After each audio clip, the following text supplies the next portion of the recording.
Tarsum 50 tahun, warga Dusun Sidrang Jaya, Desa Cisontrol, Kabupaten Ciamis, Jawa Barat, tega membunuh istrinya sendiri. Pelaku diduga mengalami gangguan jiwa karena tekanan ekonomi. Selain itu, pelaku sempat menawarkan daging istrinya agar dibeli oleh warga.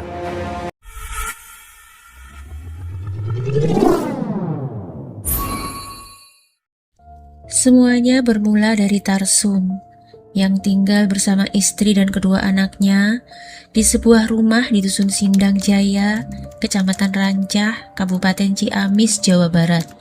Awalnya, kehidupan keluarga ini terbilang berkecukupan bahkan harmonis.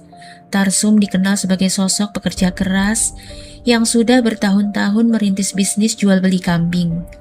Kambing-kambing yang ia ternakkan bahkan dipelihara di depan rumahnya. Seiring berjalannya waktu, usaha ternaknya sempat berkembang cukup pesat. Penjualan dan omset dari bisnis kambingnya mengalami peningkatan, sehingga kondisi ekonomi keluarganya pun ikut membaik. Selain mengurus ternak, Tarsum juga berjualan daging kambing dan sapi di pasar yang lokasinya tidak terlalu jauh dari desanya. Jadi, urusan memotong dan mengolah daging sebenarnya sudah menjadi bagian dari pekerjaan sehari-hari. Di tengah kesibukannya bekerja, kehidupan Tarsum dan keluarganya juga dikenal harmonis. Sang istri Yanti selalu mendampingi dan berusaha meringankan lelah Tarsum. Salah satunya dengan membuatkan kopi dan memijat Tarsum saat mereka duduk santai di depan rumah. Keharmonisan mereka bahkan diketahui oleh para tetangga. Tarsum dikenal sebagai suami yang baik dan penyayang terhadap istri serta anak-anaknya. Dia juga dikenal sebagai sosok yang sabar, selalu berusaha memenuhi kebutuhan keluarganya, dan hampir tidak pernah mengeluh, apalagi marah-marah di rumah. Di lingkungan desa, Tarsum dan Yanti juga dikenal ramah dan mudah bergaul dengan warga. Keduanya tidak pernah punya masalah dengan lingkungan sekitar dan cukup aktif mengikuti berbagai kegiatan di desa. Tarsum juga dikenal rajin beribadah ke masjid, sementara Yanti aktif mengikuti kegiatan pengajian ibu-ibu di masjid desa. Kurang lebih seperti itulah kehidupan mereka pada awalnya. Semuanya terlihat baik-baik saja tanpa ada masalah yang berarti. Namun, perlahan keadaan mulai berubah. Masalah pertama datang dari bisnis yang selama ini menjadi sumber penghasilan utama Tarsum. Setelah beberapa tahun menjalankan usaha jual beli kambing yang sebelumnya sempat berkembang dan menghasilkan banyak keuntungan, bisnis tersebut mulai mengalami penurunan. Di tengah kondisi itu, muncul pula masalah lain di dalam keluarga. Salah satu anak Tarsum sempat terlibat judi hingga menggadaikan sepeda motornya. Mengetahui hal tersebut, Tarsum kemudian turun tangan dan menebus motor anaknya. Bersama istrinya, Tarsum juga menasihati sang anak agar menjauhi judi. Sampai akhirnya, anaknya benar-benar berhenti berjudi dan masalah tersebut pun dianggap selesai. Namun, masalah di bisnis Tarsum justru terus berlanjut. Usaha jual beli kambingnya semakin mengalami penurunan. Kondisi itu membuat Tarsum harus berhutang untuk mendapatkan modal agar bisnis utamanya tetap bisa berjalan dan diharapkan kembali bangkit. Tapi bukannya membaik, utang Tarsum justru semakin bertambah. Lama-kelamaan, total utangnya kepada bank dan rekan-rekan bisnis bahkan sempat mencapai ratusan juta rupiah yang harus ia bayar. Beban utang ditambah kondisi bisnis yang terus menurun, akhirnya mulai menjadi tekanan pikiran yang cukup berat bagi Tarsum. Yang sebelumnya selalu terlihat bersemangat menjalani pekerjaan dan mengurus bisnis, perlahan mulai berubah. Tarsum lebih sering murung dan berdiam diri di rumah. Melihat perubahan itu, Yanti sebagai istrinya berusaha menenangkan Tarsum. Ia sering mengajak suaminya berbicara dan menemaninya seperti biasa. Namun Tarsum mulai lebih sering terlihat melamun dan seperti sedang memikirkan sesuatu. Dia bahkan beberapa kali terlihat memegang atau menepuk-nepuk dahinya sendiri karena terlihat begitu pusing. Lama-kelamaan, keluarganya juga sempat memergoki Tarsum berbicara sendiri. Namun meski begitu, Tarsum masih tetap menjalani aktivitasnya seperti biasa. Ia masih mengurus bisnis dan sisa kambing yang dimilikinya. Ketika diajak berbicara pun, Tarsum masih bisa merespon dan terlihat normal, meskipun di sisi lain beban pikirannya semakin berat. Sampai akhirnya pada malam 30 April 2024, tanpa diketahui penyebab yang pasti, Tarsum tiba-tiba mendatangi rumah Pak RT. Di sana, Tarsum meminta tolong agar anak-anaknya dititipkan kepada Pak RT. Dia mengatakan bahwa dirinya ingin merantau ke Kalimantan untuk bekerja memelihara ikan bersama temannya. Namun, Pak RT yang sudah mengenal Tarsum cukup lama merasa curiga. Pasalnya, Tarsum tidak pernah punya riwayat merantau, apalagi sampai pergi sejauh ke Kalimantan.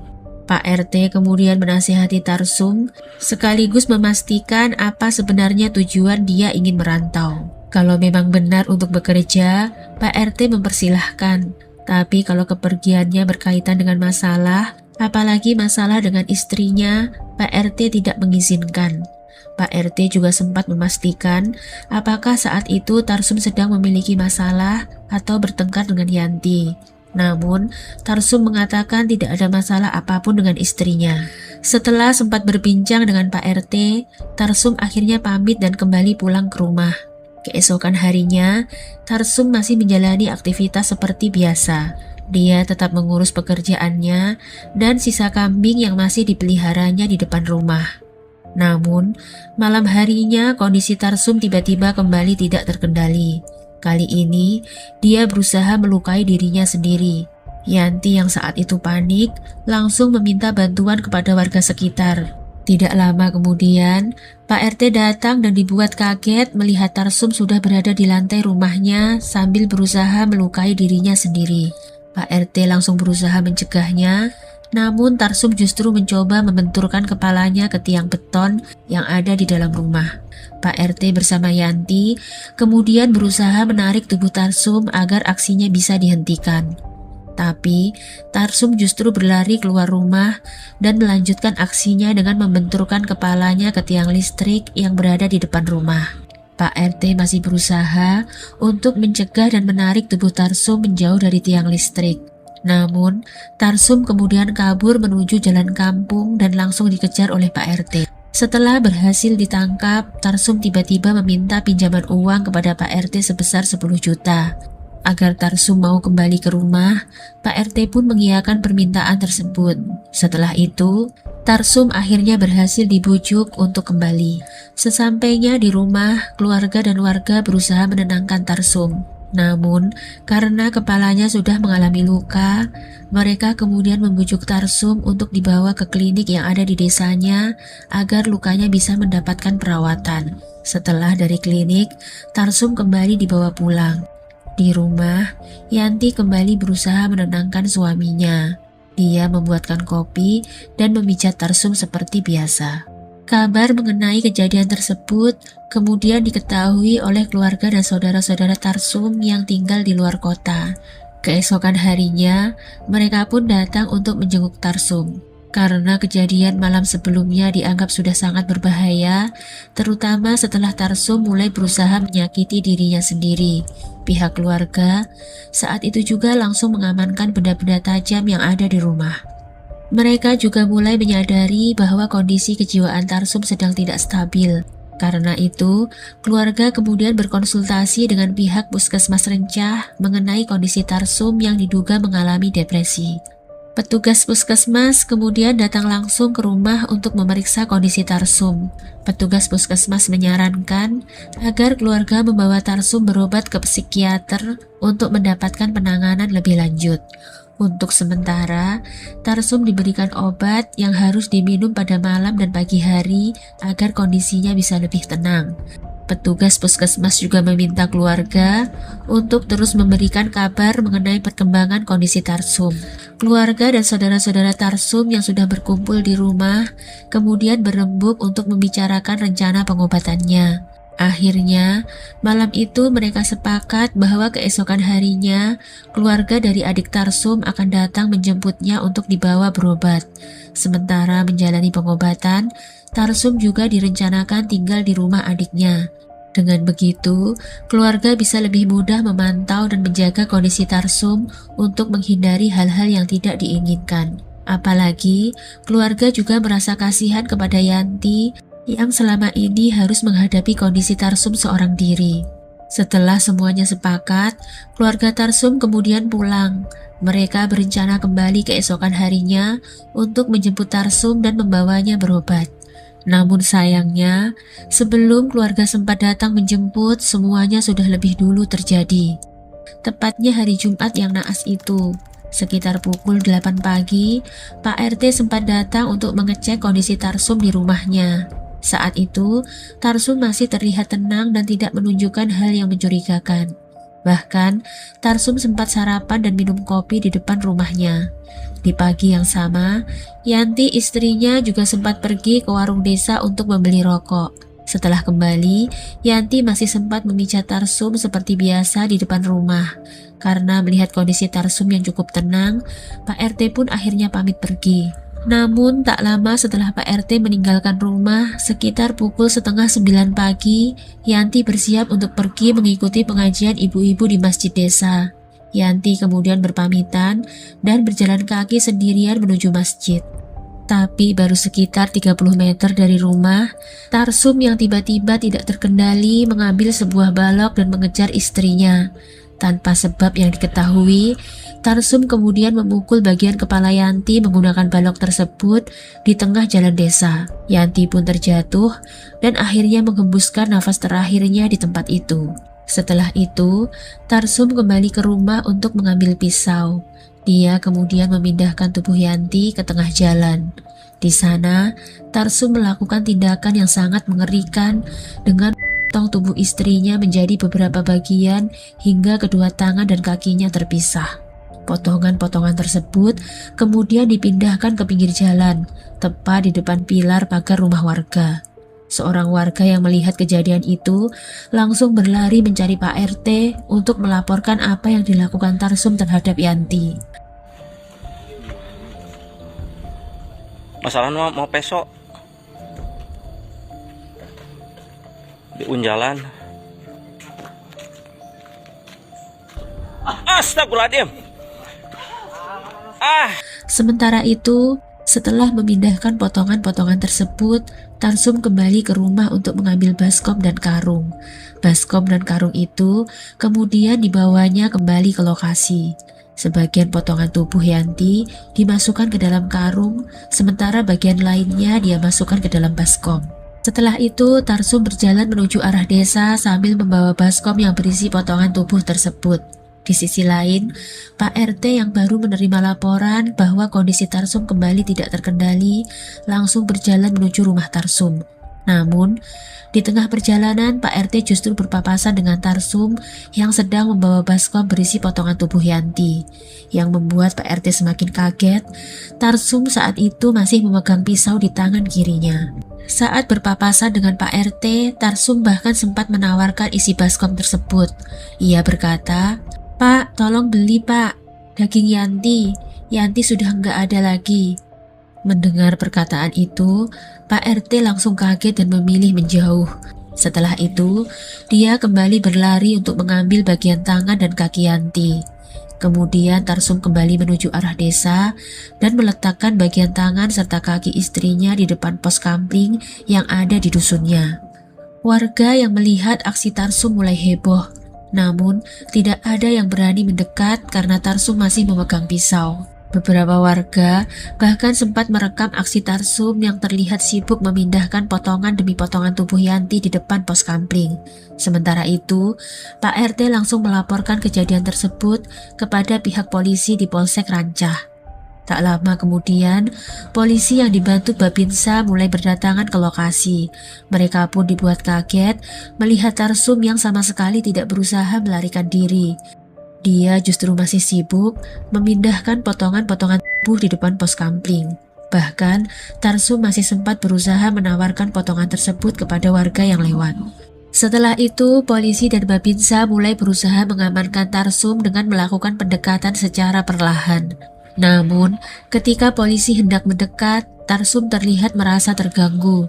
Dia kemudian mengumpulkan seluruh potongan yang berada di depan pos ronda dan memasukkannya kembali ke dalam karung untuk dibawa ke tempat semula. Babinsa terus mengikuti dan berusaha mendekati Tarsum. Saat melihat Babinsa yang mengenakan seragam TNI, Tarsum tiba-tiba merangkak ke pinggir jalan dan menangis sambil meminta ampun kepada Babinsa. Setelah Tarsum akhirnya membuang pisau tersebut ke tanah, Babinsa langsung melakukan penangkapan. Tapi Tarsum tidak begitu saja mau diamankan. Dia sempat memberikan perlawanan dan bahkan terlibat perkelahian dengan Babinsa. Namun akhirnya Babinsa berhasil menjatuhkan Tarsum dan mengamankannya. Setelah bantuan datang, polisi dan warga ikut membantu memegang Tarsum. Kedua tangan dan kakinya kemudian diikat demi menjaga keamanan bersama. Setelah berhasil diamankan, Tarsum digotong beramai-ramai menuju mobil polisi yang sudah menunggu di depan.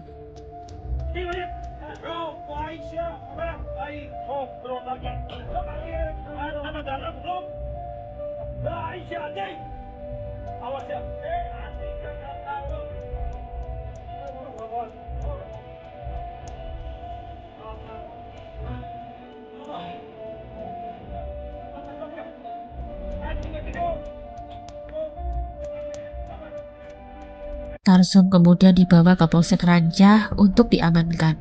Di sana polisi sempat berusaha memeriksa dan menginterogasi Tarsum. Namun, karena perilakunya masih sangat labil dan sulit diprediksi, pemeriksaan akhirnya terpaksa ditunda.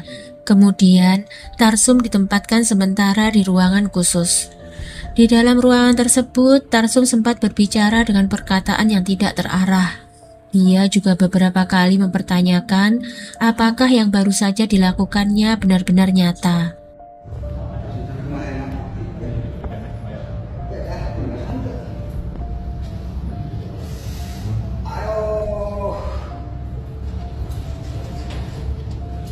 Nyata tuh yuk, hah? Itu nyata tuh. Yuk jam sebelah yuk. Nyata tuh. Nyata. Hah? Beneran. Itu kan jadi macet tuh jalannya. Dari gara-gara gitu. Sementara itu, di lokasi kejadian polisi mulai melakukan olah TKP di berbagai titik. Beberapa petugas juga mengumpulkan tubuh Yanti yang saat itu tersebar di beberapa lokasi. Setelah diamankan, potongan-potongan tersebut dibawa ke RSUD Ciamis untuk menjalankan otopsi. Di sisi lain, karena kondisi kejiwaan Tarsum masih belum stabil selama berada dalam penahanan, Tarsum juga dibawa ke RSUD Ciamis untuk menjalani pemeriksaan kejiwaan. Saat diperiksa oleh dokter kejiwaan, Tarsum berkali-kali masih menanyakan keberadaan dan kabar istrinya kepada dokter. Dari hasil pemeriksaan awal, Tarsum dinyatakan mengalami depresi. Namun saat itu, belum bisa dipastikan apakah depresi berada pada tingkat ringan atau berat. Untuk mendapatkan hasil pemeriksaan yang lebih akurat, Tarsum kemudian dirujuk ke Rumah Sakit Jiwa Cisarua. Setelah menjalani pemeriksaan selama 14 hari, saat itu hasil observasinya keluar. Tarsum dinyatakan benar-benar mengalami depresi berat. Hasil pemeriksaan juga menyatakan bahwa Tarsum tidak sadar ketika melakukan aksinya. Kasus ini akhirnya ditutup pada Juni 2024 tanpa adanya tersangka. Sementara itu, Tarsum kemudian diserahkan kepada Dinas Sosial Ciamis untuk menjalani pengobatan kejiwaan selama beberapa bulan. Pada September 2024, Tarsum sempat menjalani pengobatan di Rumah Sakit Marzuki Mahdi yang ada di Bogor. Setelah kondisinya mengalami perubahan, Tarsum kemudian dijemput oleh Dinas Sosial Ciamis untuk menjalani rehabilitasi di sentra Palamarta yang berada di Sukabumi. Di sana, kondisi Tarsum perlahan mulai membaik. Di sisi lain, apa yang dilakukan Tarsum membuat warga desanya benar-benar terpukul dan tidak menyangka. Pasalnya, di mata warga dan tetangga, Tarsum dikenal sebagai sosok yang baik dan bahkan disenangi oleh warga, termasuk Pak RT. Apalagi, kehidupan rumah tangganya selama ini juga dikenal harmonis. Di mata keluarga, Tarsum juga dikenal sebagai sosok yang baik dan penyayang terhadap istri serta anak-anaknya. Dia tidak dikenal sebagai orang yang suka marah, apalagi temperamen. Karena itulah, setelah kejadian tersebut, banyak orang yang benar-benar kaget dan tidak menyangka Tarsum bisa melakukan hal seperti itu. Astagfirullahaladzim. Kasus ini mengingatkan kita bahwa seseorang yang terlihat baik-baik saja belum tentu benar-benar baik di dalam dirinya. Beban yang dipendam terlalu lama bisa menjadi luka yang tak terlihat.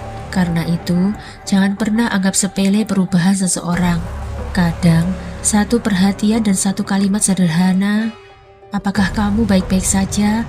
bisa menjadi pertolongan yang sangat berarti. Terima kasih sudah menyimak kisah ini sampai akhir. Jangan lupa jaga diri, jaga orang-orang yang kalian sayangi, dan sampai jumpa di kisah berikutnya.